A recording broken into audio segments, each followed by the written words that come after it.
After giving birth to the man-child, the woman fled into the wilderness, where she hath a place prepared of God, that should feed her there 1,260 days. So it was the religious system, corrupt as it may be, which had given the birth to Constantine as its champion, as its man-child. We go on in verses 7 to 11 to show the victories of Constantine and the way that paganism was overthrown. We find in verse 6 that the woman was to flee into the wilderness, where she hath a place prepared of God for a period of 1,260 days. Chapter 11. We find in verse 3 that the period 1,260 days, when a time period, if it's given in the same time setting, i.e. 1,260 days, as opposed, for example, to verse 2, when it's quoting 42 months. It's not only speaking of the time period, but it's speaking of the same events. That if an exact time period was mentioned in different places, then not only was the start and the finish point the same, but the subject matter was also the same. Whereas, if a time period was expressed in a different way, although it may be the same period of time, it may have a different start and it might have a different end, and the subject matter might also be different. So that's why in verse 2 of chapter 11, we saw that the 42 months there were different to the 1260 days in verse 3. Now this time, we've got in chapter 12 and verse 6, the same period mentioned exactly, 1,260 days. So we equate it with 1,260 days of chapter 11 and verse 3. It was relating to the time from AD 312 to AD 1572, with the great battle of St. Bartholomew, when the witnesses would prophesy for 1,260 days.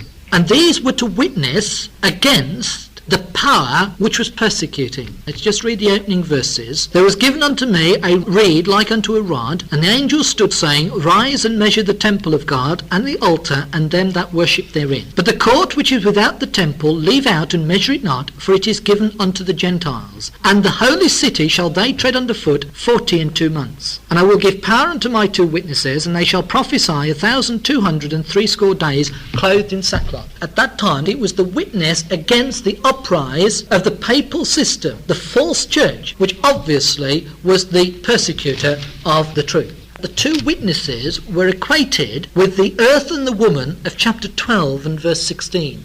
The earth helped the woman, and the earth opened her mouth and swallowed up the flood which the dragon cast out of his mouth. We shall come to the symbology of verse 16, but we identified the 2 witnesses as one, a religious power, and secondly, being helped by a more, shall we say, earthly military power. And what we found was that the people of the earth, who were ruled over by the Roman Empire, felt that the persecution of the religious power was unjust, and therefore went to its defence to help them to resist the uprise of this religious persecution. Now in chapter 12 and verse 6 we are speaking of exactly the same time period, but this time the symbology is that the woman fled into the wilderness, where she hath a place prepared of God, chapter 11 and verse 3, that they should feed her there, in other words, she should continue, that she should be supported, 1,260 days. And you might be thinking, well, that doesn't make sense at all.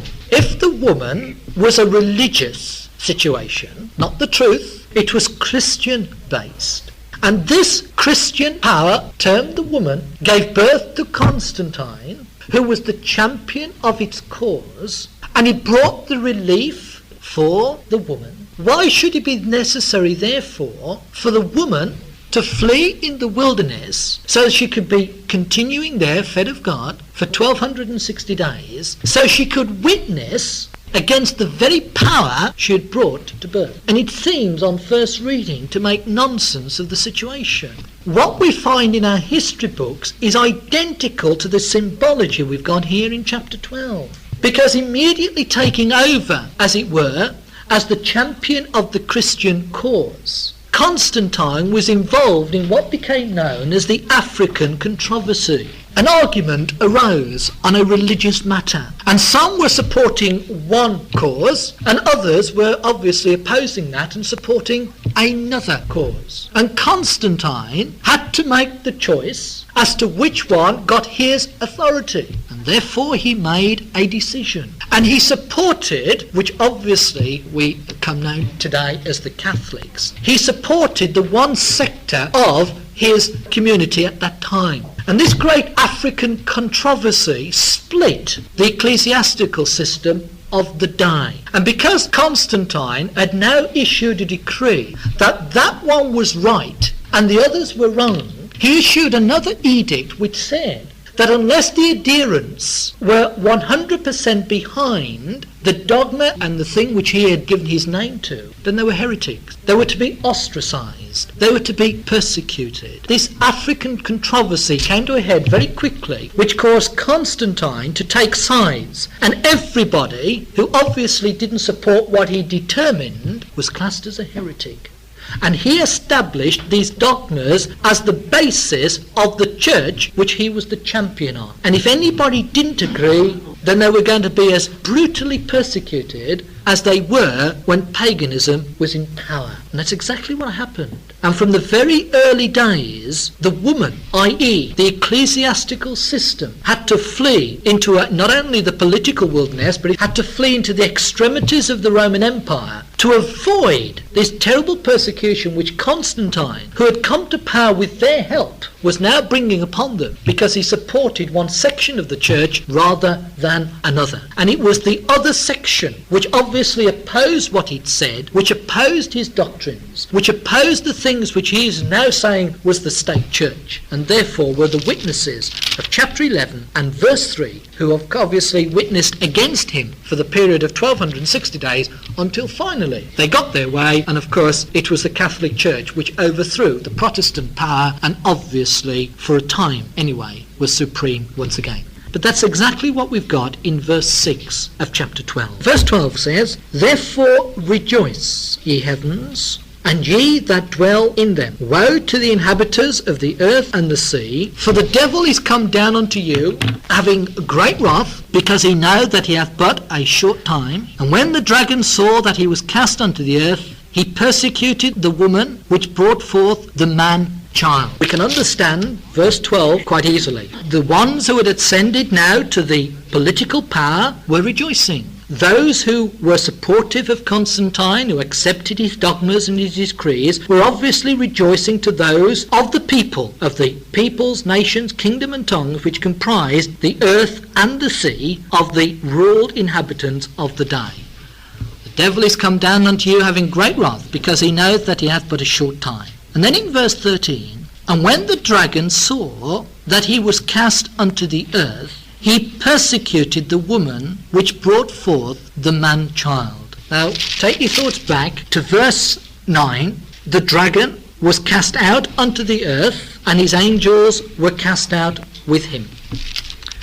Now again, to take your thoughts back to chapter 6, and in verse 9, "The souls of them that were slain had prayed, How long dost thou not judge and avenge our blood on them that dwell upon the earth?" And now we have the situation, whereas they obviously had been liberated, we find now in verse 13 that the dragon who was cast unto the earth persecuted the woman. Now, we've already been told in verse 12, he hath but a short time to live. Paganism and its adherents were overthrown. As we've said, it was not an immediate one battle over and done with black and white situation.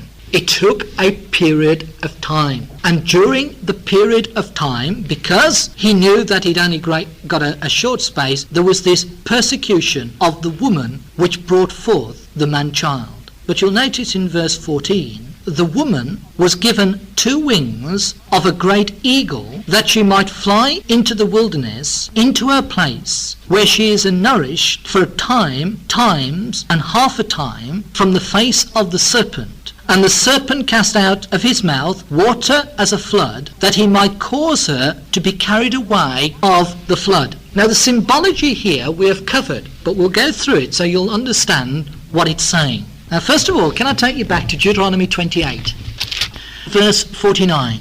Yahweh shall bring a nation against thee from far, from the end of the earth, as swift as the eagle flieth. And the power identified from verse 49 onwards is obviously the Roman power in the prophecy of Moses here. And therefore Rome, as we know from its symbol, is identified as the eagle. Verse 52 is obviously speaking about AD 70. He shall besiege thee in all thy gates, until thy high and fenced walls come down, wherein thou trusteth throughout all the land. And he shall besiege thee in all thy gates throughout all thy land, which Yahweh thy God giveth thee. It's the Roman power coming against the nation of Israel. And therefore in verse 49 he's identified as being as swift as the eagle flieth. Now in verse 14 of chapter 12, to this woman was given the 2 wings of a great eagle, the symbol of Rome. And this was given unto her that she might go into the wilderness.